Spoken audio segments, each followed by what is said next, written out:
We are live. We are live. All right, we got our water. We are good to go. How are you? Thanks for checking in. Sorry, it's 8:03. I was, getting cute with my titles. So I wrote some stuff down. How are you? All right, let's lighten it up a little bit. Lighten it up. Good to see you. Thanks for popping in. I'm waiting for some hellos. I got no hellos. There we go. My friend Mike. How are you? Hola.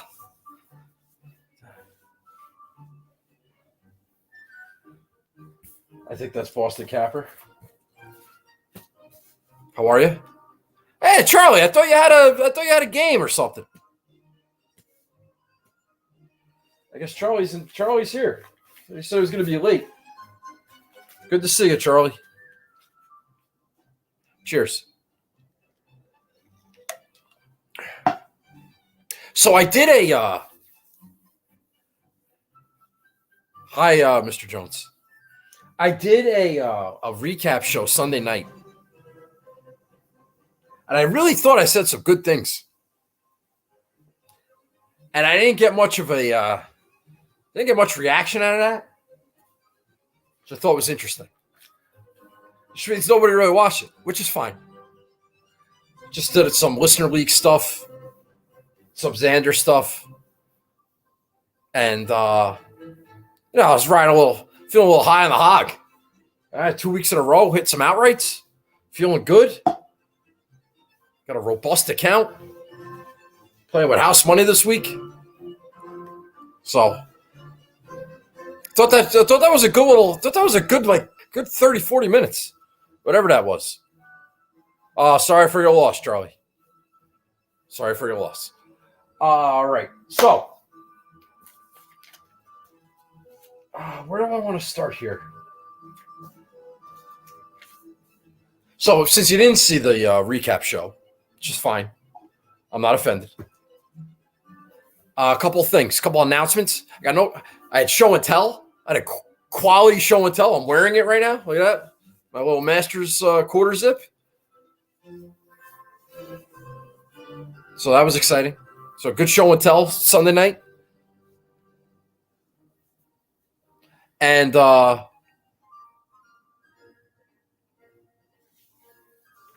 I can't get distracted by the comments. Fine, Mr. Jones. I appreciate that. I'm not taking it personally. I understand. I'm just saying it was a good show and tell. Had a nice little notable top 10 recap. I had some Xander thoughts and feeling pretty good. I was in good spirits, I thought.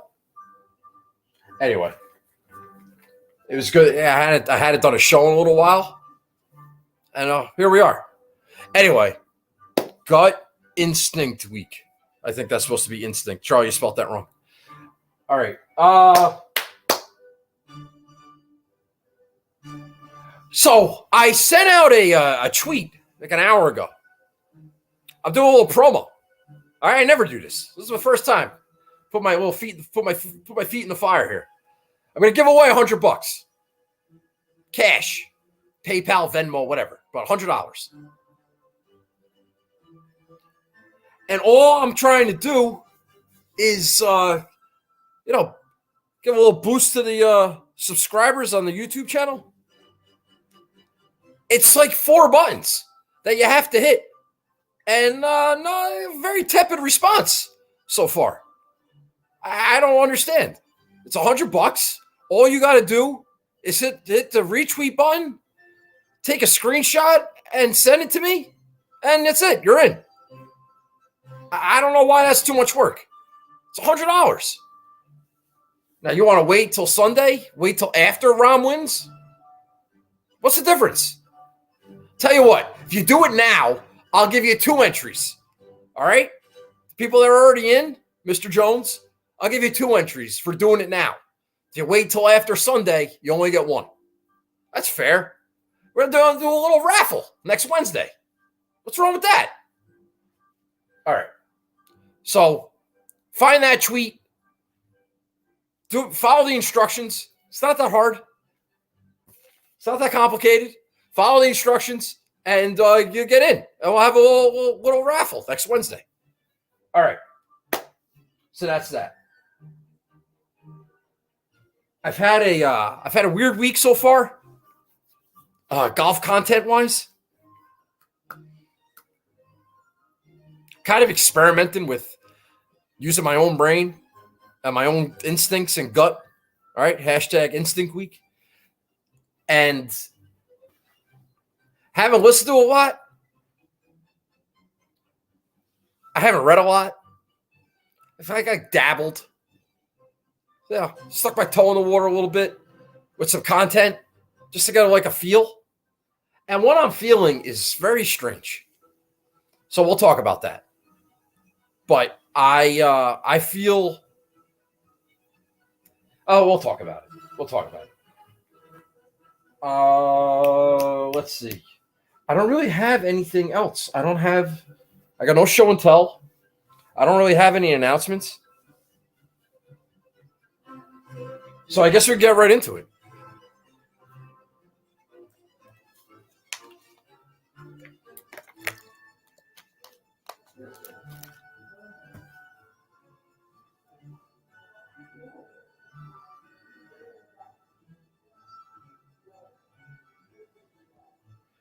Well, Charlie, I didn't see you enter in the contest, by the way. It's legitimately like 3 buttons. A retweet button, a screenshot, and a send. I mean, maybe you want to count 2 buttons for a screenshot?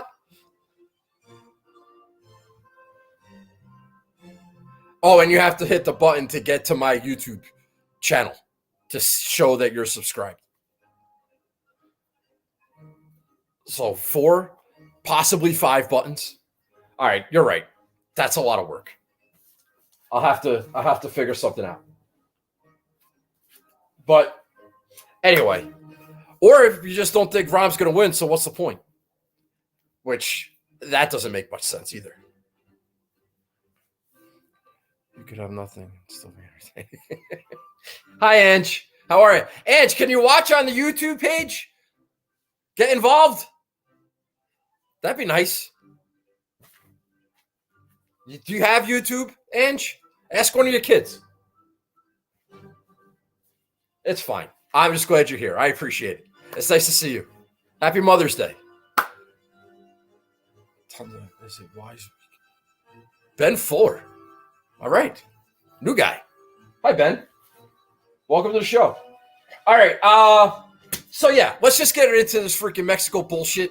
All right, because we're on the Wells Fargo. All right, it's right there in the thing. We're on the Wells Fargo. This fucking tournament is over. This tournament is over. It's over. I'm convinced. Now, I'm not supposed to be cocky and arrogant. My brother gives me a hard time when I say things with conviction. Have at it, buddy. This fucking tournament is over. I don't care what anybody says. All right, so what was I looking before we get into Jon Rahm? All right, so what was I looking for this week?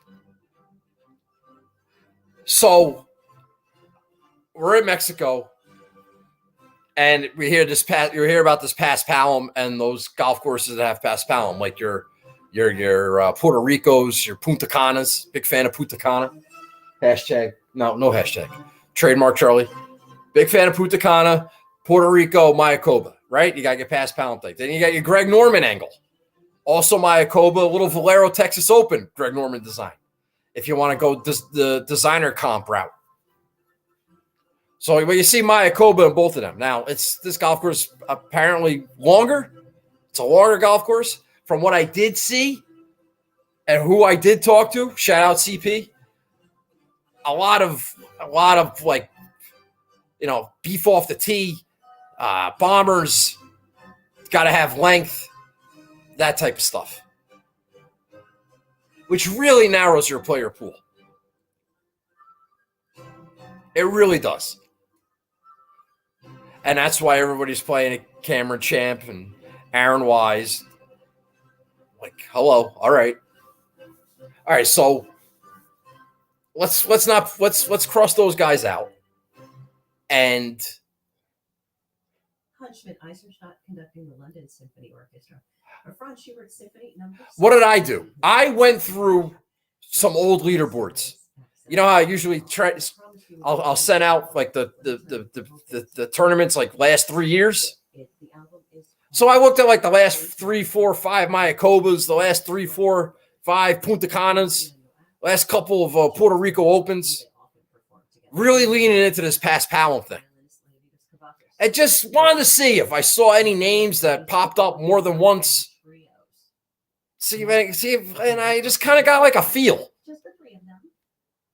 Now, the players that I did find, in hindsight, and it's not too late to change, but it's kind of too late to change. Well, let's find out. Let's hear a little bit from these gentlemen. Yo-Yo Ma, Manuel Action. Sure love your humble pie. Always go back for more. Yeah. Let me ask Yo-Yo and what was I saying? So, yeah, it's not too late to change it, but the players that I liked, I was having a little DM chat with my boy Rob Bolton from the PGA Tour Fantasy column guy, and I wanted to get like a sneak peek if he was going to play a specific player. We'll get to him, and he's like, yeah, he's not really on my radar, but he says to me, he's like, I would have thought that you'd be all over Brendan Todd this week. He knows I like Brendan Todd. I said, I do like a good Todd watch, but I don't know. This golf course might be a little too beefy for him. But then I was thinking, it's like, oh, well, shit. If I'm going to not play Brendan Todd because he's not long enough, I really should consider these like other 5 guys that I have who are definitely might not be long enough. But then I was thinking, if everybody's going to be playing Bombers, then maybe I have a bit of an edge if I'm playing, the bunters. So it's a real Bombers versus bunters conundrum. So I'm going to stick with my bunters. I'm sticking with my past Palom guys, my guys that played well in those tropical venues. And we'll see. This week sucks. This field is dog shit. With a capital D, dog shit. And I can't, it doesn't matter. I'm not overly invested. It's Rahm and 5 scrubs. Who knows? Maybe I get lucky. Maybe the past Palom greens matter. Who knows? Now, is there any real comps between Puerto Rico and Mayakoba? Well, maybe Puerto Rico. My new best friend Stevie Bamford, I read his article, and he kind of made a case or insinuated that Puerto Rico was kind of like this golf course. I don't know. Maybe. We'll see. But maybe it will be just Bombers. And maybe it will be the Cam Champ and a Aaron Wise and Tony Finau and those guys. But, maybe somebody else sneaks in. And we'll see. It doesn't matter anyway because fucking Rahm's going to win by 5-6 shots. So who's playing for second? Who's could sneak into a top 10? Do you have to be a Bomber to be in the top 10? Or the top 10 and Wyndham Clark going to be in the top 10? And just guys that could hit it 350. And Brendan Todd has no chance. I don't think it's going to play like that. There's not a lot of rough. I don't think. I don't know. I didn't pay attention. I'm assuming there's not a lot of rough. Fucking resort course. So, we're taking some flyers. Hashtag Flyers Week. Flyers suck, bro. By the way. Hey, that's my boy Steve Sierra. How are you? Reed loves playing in Mexico. Won in 2020. Charlie, you're so wrong about this. I don't know what to tell you. That's fucking gross, Charlie. And you should be ashamed of yourself, and you're better than that. Yeah, I'm pointing at you. You're better than that. Guy's got no chance. Yeah, that's right. I said it. He's got no chance. All right, so that's what I was looking for. I have like 4 different one-and-done picks because I'm in so many different contests and I use people everywhere else, and that's kind of unfortunate. But whatchamacallit? I mean, this prize money is similar to like the Wyndham. It's number 30 on the list. It's basically just above Puerto Rico and Mayakoba and all those guys. So, and there's not many high-ranked players in the field. So that kind of limited our options. We'll see. We'll get to that. That's it. All right, so let's get into the field. Missed the beginning crap. That's such bullshit. Kenny, you're wrong too. And I told you that this morning. Try to talk you out of it. You don't want to listen. Fine. Shame on Charlie. Shame on Charlie. All right. So why am I so convinced that Jon Rahm's going to win? That's a fair question. Couple of reasons. Number one, okay. What's the number one reason why? I'll try to take myself out of it to make it more, I don't know, unbiased.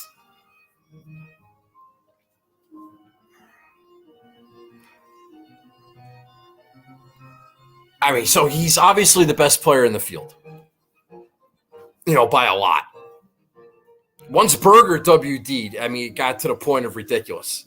When I saw, I take myself out of it. Never mind. From a pure golf standpoint, he's the best player in the field by a mile, maybe 2 miles. It's not close. If this is going to be like a Bombers thing, the next best player is like Abe Answer, who, if it's a Bombers track, how much do you qualify Abe Answer? Then you're talking Finau, you're talking Cameron Tringali. It's ridiculous. It's fucking ridiculous. Jon Rahm has a track record of beating up on shitty fields. It's kind of like the reason why I was always like, well, are we sure that he's like that awesome? I mean, he just beat up on all these shitty fields. Does that make him an all-timer? And, I mean, this field is really shitty. All right, now we'll talk about me. So, my good friend Andy Lack, I had the pleasure of being on his podcast back in the before the season. We did like season preview, and my bold take was that I don't think Jon Rahm's going to win a PGA Tour event this year. That's a bold take. Take a tell you the number one player in the world isn't going to win a tournament? Like, yeah, put my fucking balls out there. That's right. I said it. And I've been feeling good about that for months. Once I got through California, I'm like, all right, doesn't win a major. Like Memorial is like that's a big bullet I need to dodge. When I saw his name in this field, though, it was like, oh, come on, man. Are you freaking shitting me? Oh, and it's in Mexico, and he's Spanish, and there's going to be a whole thing it's the whole thing. It's like a Spanish Inquisition that I can't even put up a defense. He is going to fucking kill this field. He's going to kill them. And I can't believe the pushback I'm getting by people saying that this is some type of outrageous statement. Guys, girls, I don't want him to win. Xander won a tournament 4 days ago. And now I have to deal with this. Fantastic. It's unfair. It's like, why is he playing this? It's like he's playing it just to like annoy me. 3 days after Xander freaking wins the largest field event of the year. It's funny. It's funny. I was listening to my friend CP in the Be Right podcast, and they're talking about making legitimate cases that he's not going to win. The guy can't putt. This is a putting contest. Like, what? What are you talking about? What if his Masters went all haywire because of mud balls? What if that's a real thing? That could totally be a real thing. So it's asinine to just what are we doing? We're overthinking the hell out of this. We're trying to make a case for Finau and Gary Woodland and Patrick Reed and Aaron Wise. Like, Aaron Wise? What? This guy Rahm hasn't won since the U.S. Open. I mean, he's gonna win. He could win with one leg, blindfolded. He could give strokes. Like, he's going to win. Barring like food poisoning, he's so much better than everybody else. It's not like Berger, even like Berger, maybe like just 2 top 50 players, 5 maybe. There's nobody. Do you understand? This is a fucking Corn Ferry event. Shout out to the Corn Ferry Tour. But yeah, it's not a regular golf event. It's hard to win on the PGA Tour. Yeah, but not when nobody shows up. It's like he's playing against 5th graders. He's got I don't understand how that's not the narrative this week. Everyone's doing shows talking about all these other, it's over. We're on to Wells Fargo. This tournament is over. Your outrights are done. Everything's done. You want to play DraftKings? Fine. But you better have Rahm in your lineup because he's the winner. And that's what you want. You want the winner in your lineup. And then hope for the best. Try to go 5 out of 5. And the coup de grace is that if I'm wrong, fucking fantastic. And Jon Rahm should be ashamed of himself because he's playing a bunch of 5th graders and he's going to not win. He's going to lose. Oh, then we can sound the alarms. You can sound the alarms if he doesn't win this tournament. Because I'm not an idiot for saying he's going to win. CP giving me shit last night. Oh, you're going to take bows for pick a guy who's plus 300 to win the tournament? It's like, well, nobody else is. Nobody else is picking him. They're telling me he can't putt. They're telling me, oh, it's golf. They tell me all sorts of stuff. I don't get it. I legitimately don't get it. And this is coming from somebody who can't stand Jon Rahm, who wants him to lose every event that he plays. I can't fight this anymore. He's going to win this week, and it's okay. It's okay. So, yeah, I'm playing Jon Rahm.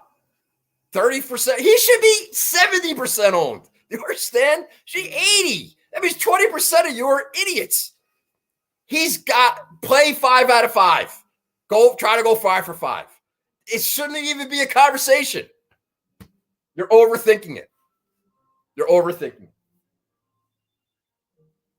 Something went horribly wrong if Jon Rahm doesn't win this tournament. This is the greatest golfer of all time we're talking about. He hasn't won in a year. People are starting to talk about how he hasn't won in a year. Not just me, like real people.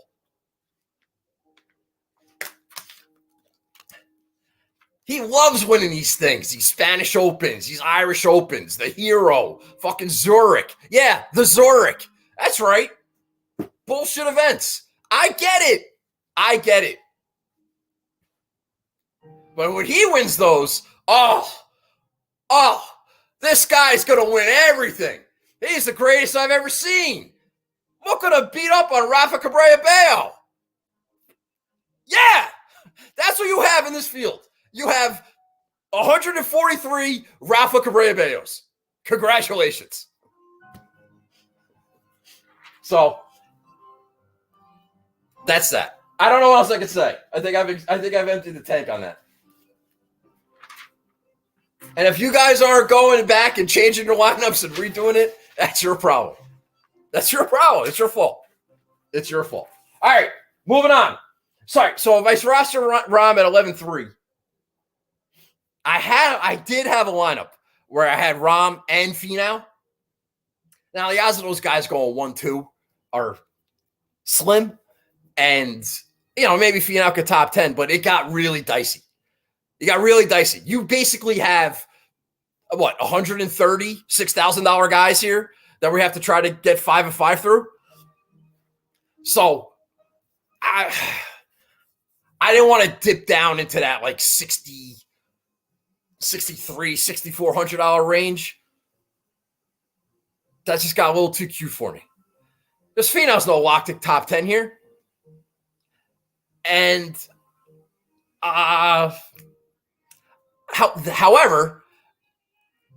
I do have Finau as one of my one and dones. So I will be keeping an eye on things. He was 22-1, 20-1. Put a couple of bucks on him just in case Rahm gets food poisoning. Whatever. We'll talk about my bets at the end. But yeah, Finau won Puerto Rico on Paspalum. He's a what's it called? He's long enough. He's got the length. He's contended at the Valero.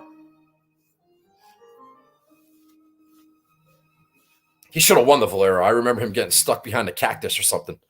I think Charlie Hoffman or Kevin Chappell ended up winning. But he like top 5 there. It's like one of my earliest memories of Tony Finau because I had him that week. Anyway,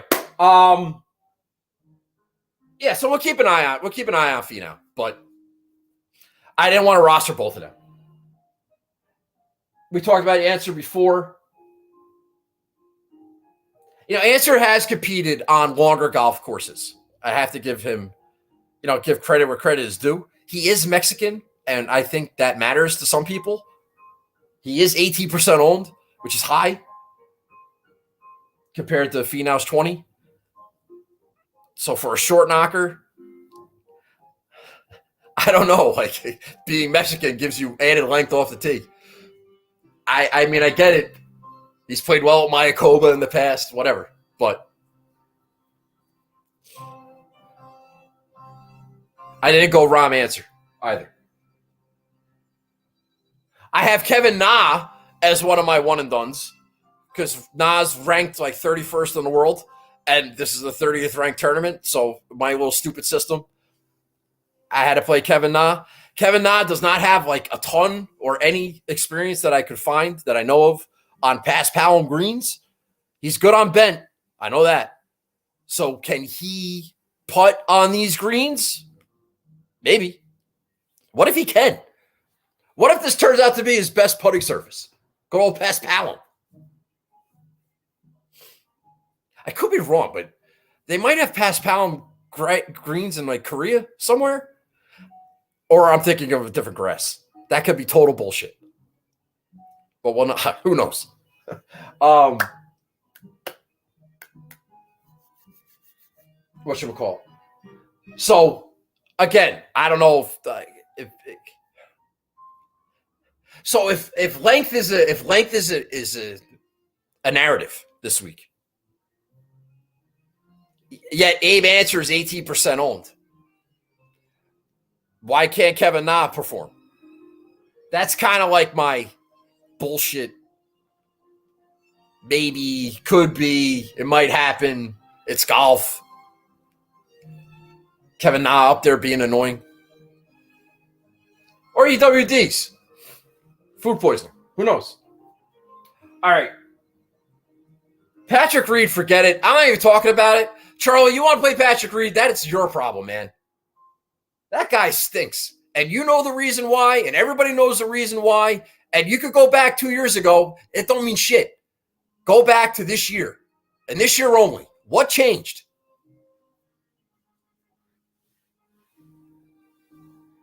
Moxie can only take you so far. I have Gary Woodland as my backup, my alternate to my one and done picks. To like Finau and Nah. And I have Rahm in another one.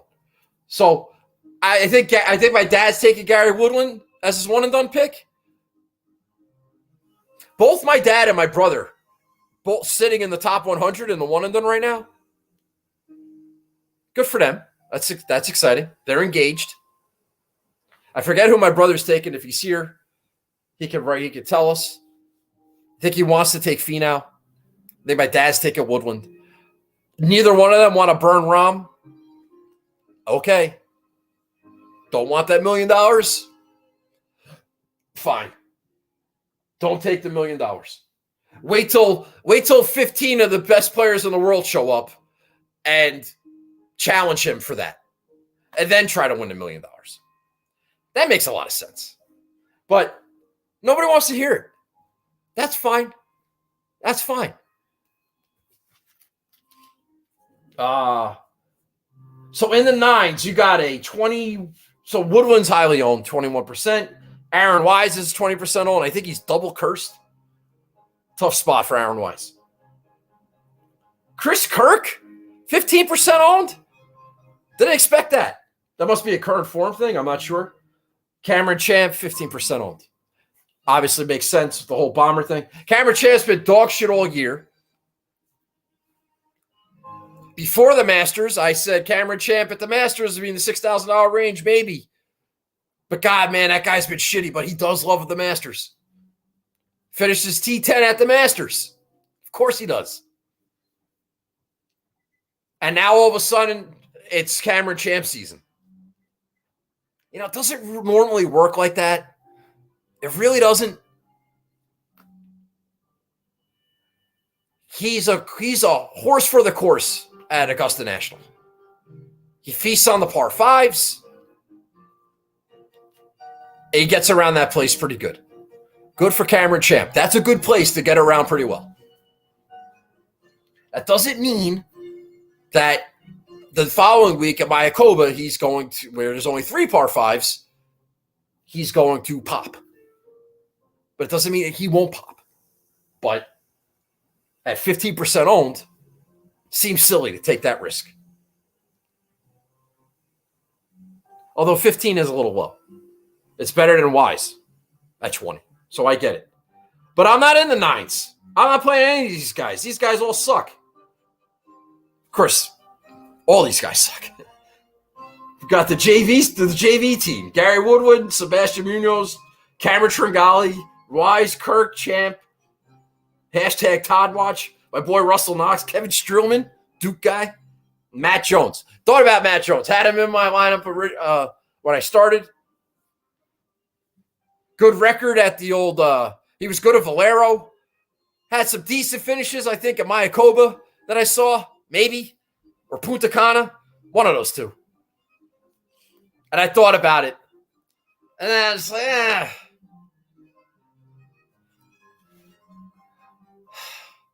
You know, Matt Jones, he finished third at the in Hawaii. And then missed like 4 cuts in a row. And now he just finished, I think, second or third or fourth at Valero. It's like, is he really gonna back that up? I'm saying no. It's a coin flip. He could back it up. But, yeah, a solid veteran. But nah. Fuck that guy. All right, so we're out on him. In the eights, nobody in the $8,000 range has any ownership. So if there's guys there that you like, I mean, go for it. I mean, you could build a whole team here if you want to. Start with Sahith. You got Doug Gim, Carlos Ortiz. You want to go the Mexican angle? Alonto Griffin, CT Pan, Mark Hubbard, Charles Howell III, another crusty veteran. None of these guys are owned. Probably with good reason. Well, probably because people stacked at the top totally skipped this range and went to the sevens. I get it. But even in the sevens, it's spaced out. A lot of guys, 10, 11%. Nobody like, oh, got to have that guy. Oh, there's value. There's not a lot of that. All those guys are at the top. Your Finaus, Woodwinds, Wise, Answer, Champ, Chris Kirk. Other than that, nobody's really got any ownership. So pick your own freaking losers. Try to get 5 with 5 through and hope for the best. Right? You know, but you're making a very compelling case. For who? Who am I making a compelling case for there, brother? Jon Rahm? Yeah, I'm aware. Thanks.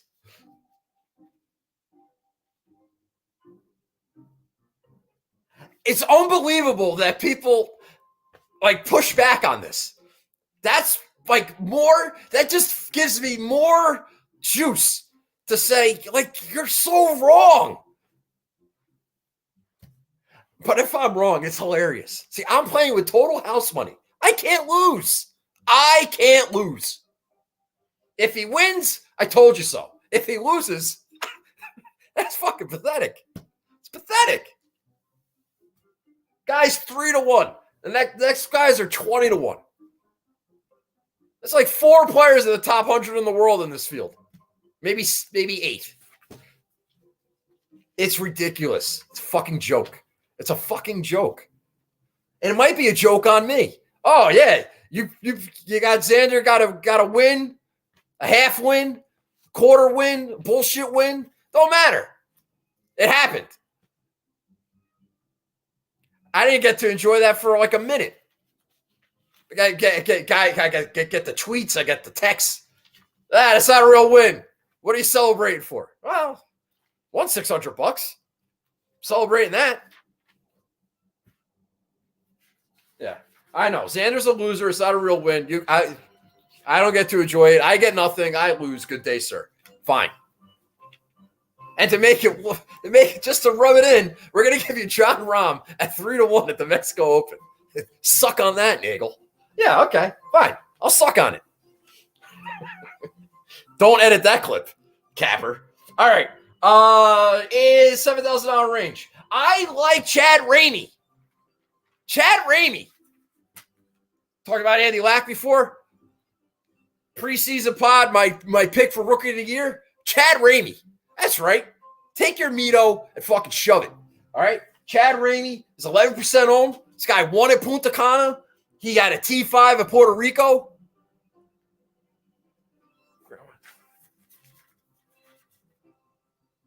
Sorry for your loss, James. Be quiet. Chad Ramey might be one of these, past Powell darlings, right? He finished 5th at Puerto Rico, goes to the Valspar, misses the cut, and then comes back to Punta Cana and wins. Maybe he really, really likes Pass Powell. After he won, he finished T41 at Valero. Nice little Greg Norman design. All right. It's in good form. And I was looking back at his CV. Is that what you call it? His resume? Our boy Chad Ramey. Now, this could be totally irrelevant. Totally irrelevant. Or it could be relevant. Chad Ramey, T2 at the El Bosque Mexico Championship on the Korn Ferry Tour.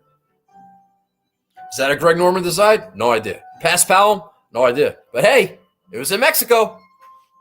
Does that mean anything? This guy won up Pass Powell. He's finished 2nd in Mexico, 5th to Puerto Rico. Give me some fucking Chad Ramey.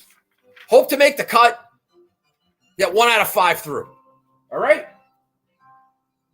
You like that? I don't care. That's what I'm going with. My preseason pick to win Rookie of the Year. Chad Ramey. Let's go. So that's 7,900. Next to him at 7,900 is Anraban Lahiri. Now, this is a guy I've never rostered before. And I'm going to roster him now because I'm hoping to make a cut. He is ranked in the top 100 in the world now, I think. He's like 6% owned. Ownership don't matter. This guy finished second at the Players at a T13 at Valero this year. I think last year he finished fifth at the Valero. Likes himself some little Greg Norman design. Possibly. Yeah, I finished T66 at the Heritage. That's a made cut. It's a dog shit made cut, but it's a made cut. So now he might be going in the wrong direction. I'll give you that. Then again, this could be an opportunity for him. Finished second at the Players. On his resume, he's got a T6 at Punta Cana. At Puerto Rico, he's got a T39 and a T44. And at Mayakoba, he's got a T40. Okay, those aren't fantastic. The T6 ain't bad. The T5 at the fifth place at Valero is not bad. Maybe we can reach down and dig down deep and get one more top 20 finish before it all vanishes. If he makes a cut, finishes T44, okay. That's a little embarrassing. But I don't know. Maybe I could get him through the cut and get 2 out of 5. Chad Ramey and Rabon Lahiri. Why not? Why not? We're picking, these guys are all on the JV squad, man. Hell, they're on the, like the 7th and 8th grade team. They're not even on the JV squad. So I don't have a lot on Lahiri. But he's got a little past Powell and pedigree. Good at Valero. What the decent form? What else? Like what other? What? There's nothing else to pull from. That's all you got. I got nothing else. Then look at like a strokes gained bunker play or some bullshit.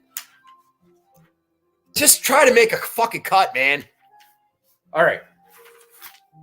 So we're staying in this like price range. Not doing a lot of moving and shaking. This is who I got texted Rob Bolton about. Say, hey, Rob, you got Adam Long on your radar this week at all? What do you think? I didn't see him in the power rankings. I didn't see him in sleepers. Like, is he coming up on draws and fades? Like, what are we doing here? First, he gave me some shit because I forgot that he's in Arizona on the West Coast and that he didn't even have breakfast yet. He's like, I'll take a look, but I don't think so. And then he writes his column and he puts him in. I think he did it on purpose. He put him in the fade section, talked about how he gained a whole bunch of strokes putting at Heritage, blah, blah, blah. So I fired back at Rob Bolton. I said, look at his fucking Mayakoba record, man. Like, that's got to count for something. Well, past Palom, Mexico, Greg Norman design. Now, again, another guy, no beef off the tee at all. Maybe that matters. Maybe it doesn't. We'll find out. We will find out. So he's 7,800, Adam Long. He's 35th at Valero. All right. That's not a miscut. He's 12th at the Heritage, apparently on the backs of a hot putter. Shout out Rob Bolton. Okay, but 35th, 12th, all right, percolating. I like that. Missed the cut at the Zurich. You know, the Zurich's a real bullshit event. His teammate, fucking Bo Hoag. You know, I didn't go back and look shot for shot, but I'm gonna say that maybe Bo wasn't pulling his weight. Bo knows bad tee shots. All right, put Adam in a bunch of tough spots. Adam Long was freaking percolating going into the Zurich. Bo Hoag freaking ambushed him. But Adam Long, Mayakoba, T3, T2, T22. Oh, give me one of them. Give me one of them. Punta Cana, 5th. I think Adam Long might like himself some pass Palom. So, we're going to give him a shot. And hopefully we can get 3 out of 5 through. All right? A little Chad Ramey, a little Aaron Bahiri, Adam Long. What do we got to lose? A couple bucks. No big deal. Fucking rolling in cash. I'm giving cash away. You think I give a shit if I don't get 5 of 5 through? Who cares? I have the Dallas Mavericks the other night, money line with Rahm. I already got that in the can. I got Rahm with the Golden State Warriors to win the NBA title. I haven't watched an NBA game in 20 years. I got a good feeling about that. We got that in the can. So we're fine. We're fine. I worked overtime today. I'm good. I'm good. So, yeah. If Lahiri or Adam Long and all these guys don't miss the cut, that's fine. We're on the Wells Fargo anyway. All right. So, moving down the list. Thought about some Scott Stallings. I think my brother likes him. A little beef off the tee. Patrick Rogers, Wyndham Clark. Yeah, I get it. But I didn't go with those guys. A couple of weeks ago, I mentioned this guy. Did I roster him? Excuse me, 1 second. Let me just double check this. I think I did. I don't know if I rostered him or if I mentioned him.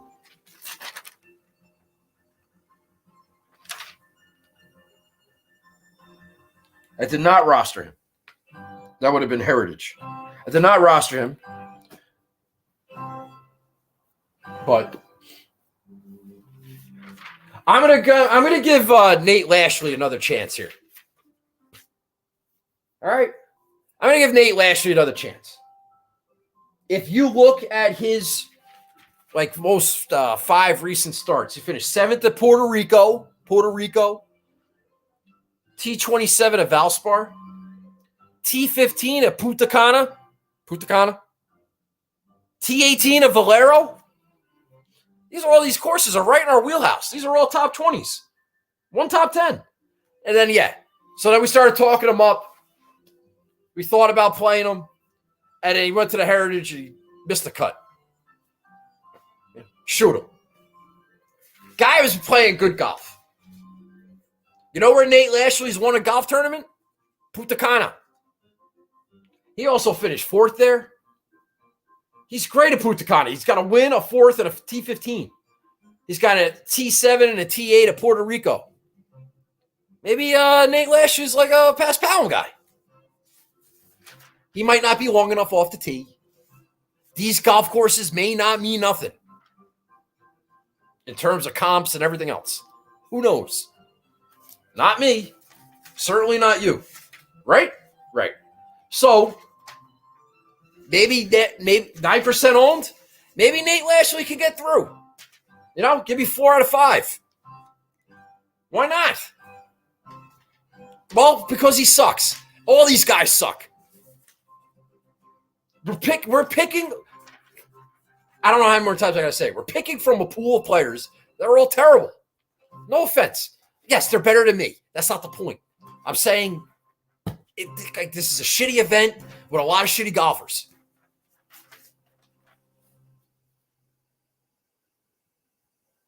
Well, there's a very So we have to make educated guesses. Although this may not be that educated because I'm not playing any bombers. We'll see. Yeah, you got a huge edge on the field. I'll let you know on Sunday night how it goes. Maybe these guys can top 20, get through the cut, make some birdies, make some putts on this pass Palom that they seem to like. I will hope for the best. So, as Nate Lashley, I do not like. I thought that Smalley guy would be more highly owned. I saw him have a high finish at Mayakoba or something. I know my boy Andy Lack likes Smalley. I say, I'll let Andy have that guy. I'm gonna take a chance somewhere else. Here's the pomp and circumstance March number 1. I looked at Brian Stewart. For processing. Him and Russell Knox weren't terrible last week. Bullshit team event. I think my brother likes Kramer Hickok. I thought about Tyler Duncan. That's when I really got squeamish. Am I really going to consider rostering Tyler freaking Duncan? Ultimately, no, I didn't. So like I said in the beginning, Graham McDowell won Puerto Rico, I think. I like Peter Uihlein. He's a bomber. I liked him at Puerto Rico this year. He didn't really do much. You know, he's a guy like who won on the Corn Ferry Tour. That's what you want here. You want guys who won on the Corn Ferry Tour because it's basically a Corn Ferry Tour event. Shout out to the Corn Ferry Tour. But I will I'm not feeling Peter Uihlein. So I told you I went through some, I had some screenshots, I went through some pictures, and I just wanted to see if there was any names that popped up more than once. You know what name I saw a lot of? Going through Mayakoba and Puerto Rico and Punta Cana. Well, maybe not Mayakoba. But Chase Seifert. 10% owned Chase Seifert. Okay, this secret is out. That's kind of high. For Chase Seifert, 10% is pretty high. Now, he's been playing good. But he's kind of been playing good in all the right places. Last couple starts, T22 Punta Cana, T41 at Puerto Rico, T25 at the Honda. All right. It's a Florida State guy, plays well at the Honda. I get it. Last year, Puerto Rico, T15. Punta Cana, T18. All right, that's 2 top 20s. Maybe another Paspalum guy. Maybe not. It's Chase Seifert. I have no fucking idea what Chase Seifert's going to do. I'm hoping makes the cut, gets me a 5 out of 5 with the winner. And I'm hoping for the best. Hoping for the best, which is what we all should be doing. So, my team of 5 guys. Chad Ramey, future Rookie of the Year. Anraban Lahiri. Adam Long. Adam Long won a Desert Classic American Express Career Builder thing. So did Jon Rahm. Nate Lashley and Chase Seifert. So, 2 of those guys won Puerto Rico, Punta Cana. Oh, 2 of those guys won Punta Cana. That's not bad. We'll see. We'll see. They're all playing for second or third or fourth or fifth. They're playing for 300 FedEx Cup points or 100 or whatever. Hey, we got Pomp and Circumstance playing. I don't know if you can hear the music. We're talking about this like the varsity versus the junior varsity. It's a fucking scrimmage. It's not even, it's like he's playing 5th graders. It really is. Shout out to everybody who's got a kid celebrating their graduation coming up. Under 7,000, I looked at a couple of guys. Came very, very close to rostering Adam Schenk. I saw a T3 at Puerto Rico, maybe. I don't remember where it was. But he showed up once. Once. It wasn't enough. Thought about him. Thought about Vaughn Taylor. Vaughn Taylor's got a good record at these bullshit Paspalum courses, coastal courses, everything else. But we're trying to stay away from the crusty old guys. Right? Right. We're trying. It doesn't always work. Bryce Garnett, another old guy. Bryce Garnett loves. He was one of my one and done picks for Puerto Rico a couple weeks ago. Loves himself some coastal bullshit Paspalum shit track. But again, no crust. Crust free. Hold the crust. Justin Lauer. Spelled Lower. Pronounced Lauer. Looked at him. Andrew Novak. I don't even fucking... These guys could walk in my kitchen right now. No idea who they are. But they're good... Like their names popped up. Like, they say top 10 here. Top 10 there. Maybe. Michael Gligic at 6,400 was pretty much as low as I was going to go. I think he had a third at Mayakoba one year. I don't remember. But ultimately, I went with the guys that I went with.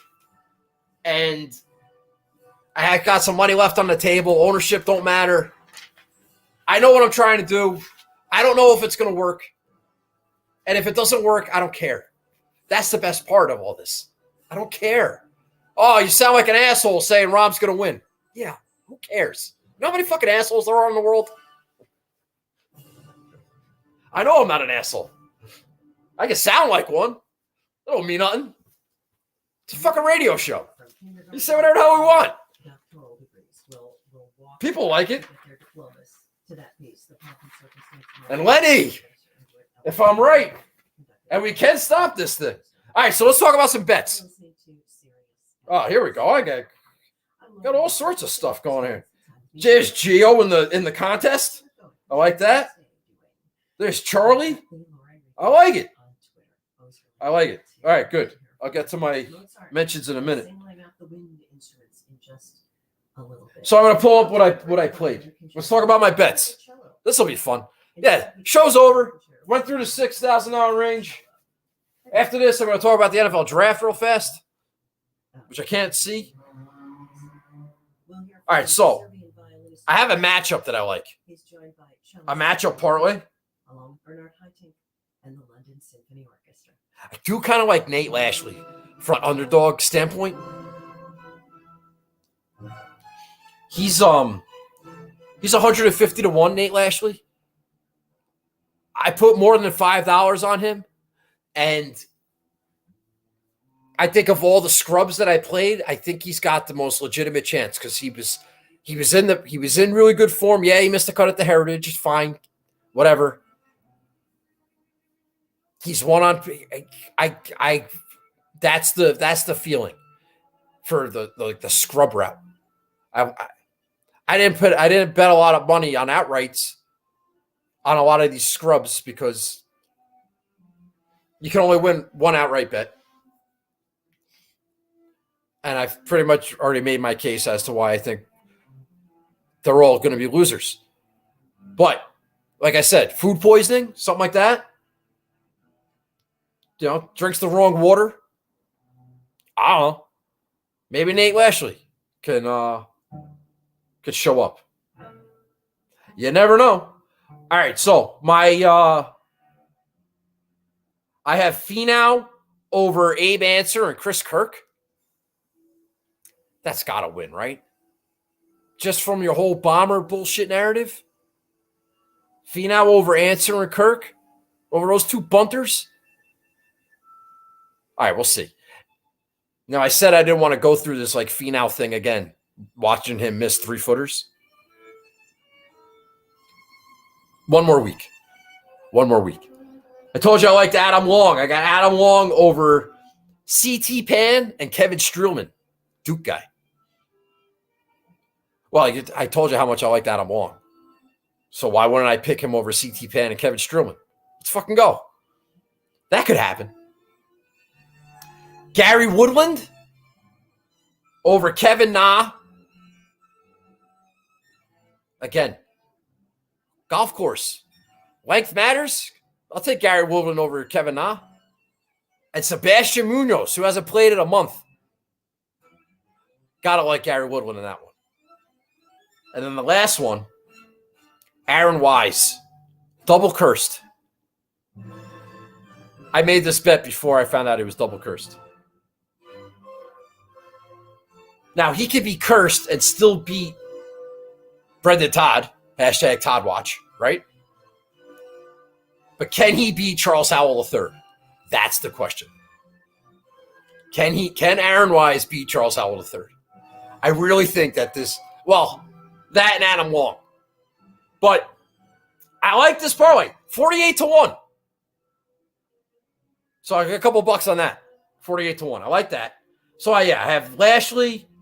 I got a buck or two on Chase Seifert, Chad Ramey, Lahiri, Adam Long. A couple bucks on Finau, a couple bucks on Woodland. But yeah, all the bets are on Rahm. Yeah, I had some Monopoly money in here, thanks to Xander. And now I'm going to use my Xander money to win money on Rahm. Can't you see the irony? And what if he loses? It's almost more fun if he loses. And if you want to come at me for making this grandstand that I don't know. I just feel like I can't lose. All right. So that's the show. Thank you very much. If you want to get in the contest to win $100, just find that tweet. Send me a screenshot of you being subscribed to my YouTube page. Retweet it, and you're in. Not that complicated. We'll have a drawing next Wednesday night after Rahm wins. That's the other thing. Then now you're going to have to root for him to win. Anyway. So tomorrow night is the NFL draft. The Giants have 2 picks in the top 10. We're rebuilding. And it's a big day. All right? It's a fresh start. The Gettleman era is over. We're gonna get back on the path to relevancy. And Giants football and Giant games are going to matter again. Of course, I can't watch the draft tomorrow night live. I'll have to record it and maybe watch it when I get home because my beautiful daughter is going to be in the Wizard of Oz tomorrow night, the start of a 3-night stand at the high school. She's playing Uncle Henry. She's playing the gatekeeper guard guy and guard person, excuse me. And I'm going to go see my daughter perform in the Wizard of Oz. I don't want to make it seem like I am not looking forward to that because I am. It's going to be great. I was in the High School Musical for all my years of high school. So see my kid out there on stage doing her thing. Yes, it's great. I don't need to be home to see what tackle the Giants are going to take. Perspective. I'm just saying that I'm not going to be able to watch it live. So if you could do me a favor and not beat down my door or my Twitter account with Giant stuff or text me or anything, because I'm going to be at the show. I'm going to watch it tomorrow, and we could talk about it on Friday, perhaps. But on Friday, I also have another show to go to. And Saturday, I have a show to go to. Although those don't really count as draft days. Anyway, here's my thing with the Giants. A lot of talk about taking an offensive tackle with one of the one of the 2 picks that they have in the top 10. If they want to do that, fine. They know better than me. Allegedly. I don't get it, though.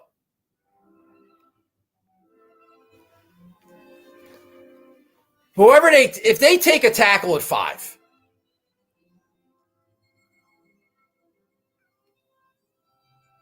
the first question that they're asking, I guess it depends on who it is. Because a kid from Alabama could probably play anywhere. But if you're taking a tackle with the 5th pick in the draft, there shouldn't be any question as to where he's going to play on the line. The Giants already have a left tackle. They already used the top 10 pick for a franchise left tackle. They did that already. So now they're getting a second guy. And on a team that sucks everywhere, except at left tackle. For a team that sucks everywhere, why are you? I don't get it. If you're all about draft capital and position equity and all this bullshit, then why are you using your prime resource? It's like, we're going to take this guy. He's played left tackle in college for 4 years. We're going to put him at right tackle. So you're going to play this guy out of position? He's the 5th pick of the draft. You don't play him out of position. Or you already talked to Andrew Thomas. Andrew Thomas is going to play on the right side, and he's comfortable doing that? All right, then maybe I could buy it. But I don't get it.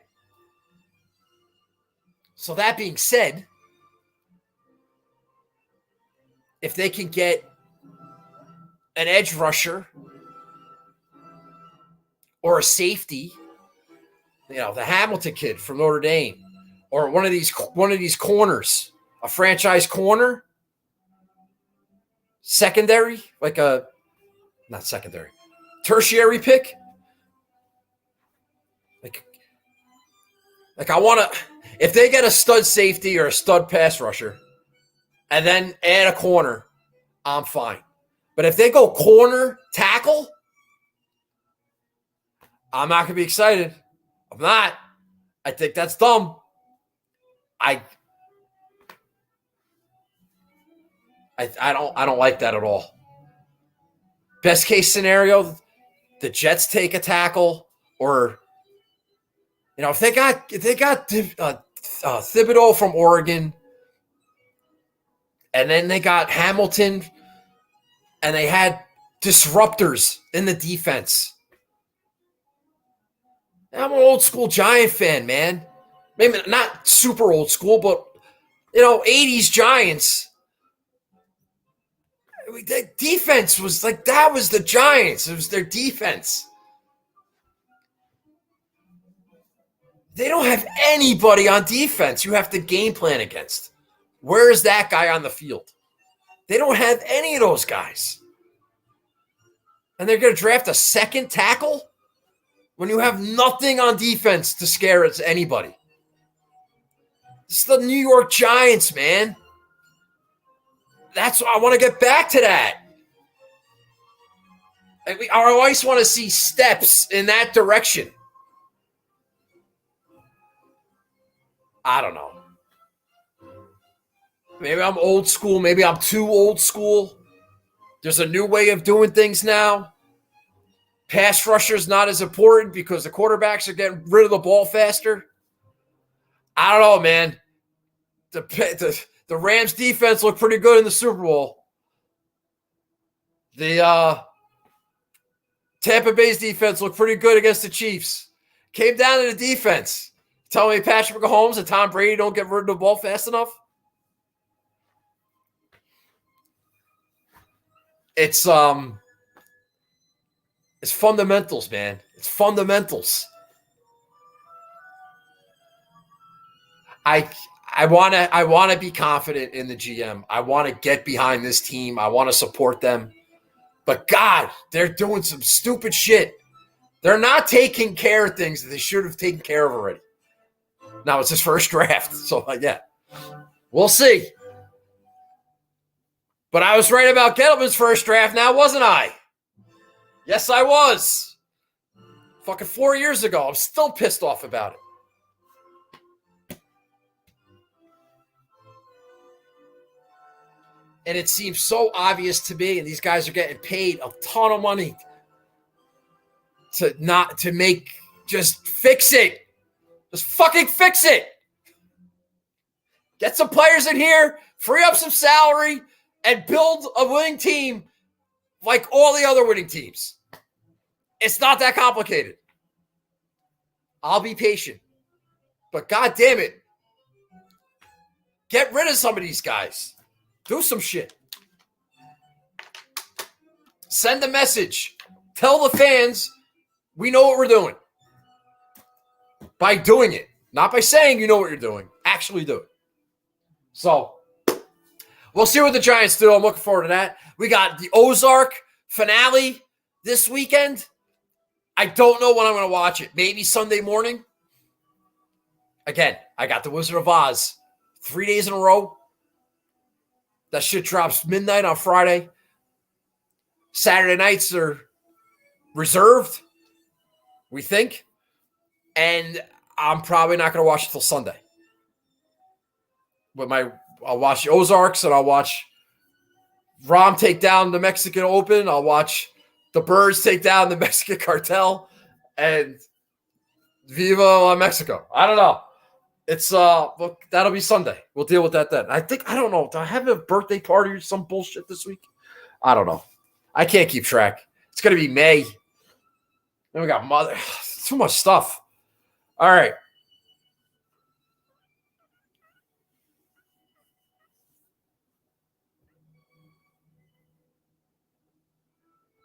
What are you guys talking about? I don't know what you're talking about. Oh, lying to me. All right, so yeah, I guess I'm done. So, get in the contest. Good luck this week. I tried to tell you. It's going to be a bit of a scrimmage. I got to make sure I got all my stuff in. I'm pretty sure I do. And I will be back Sunday night. Maybe do a little Ozark recap. Maybe. Spoiler alert. What do you think of that? Well, if you don't want to watch, you don't have to watch. Yeah, so we'll do Sunday recap. We'll do draft recap. Oh, Sunday night's going to be fucking lit. We got the draft. We got the Ozarks. Got this Mexico Open bullshit. We'll do Listener League. This will be exciting. And I'll be 2 weeks from Chicago, which is very exciting. Shout out to me. All right, guys. I'm leaving. Hour 15. Thank you so much. Appreciate you watching. Get in the contest. If you're not sure what contest I'm talking about, look at my Twitter. Subscribe to the YouTube channel. And help me out. That'd be great. All right. Thank you so much. Have a good night. And I will talk to you Sunday. Let's go Giants. Bye-bye.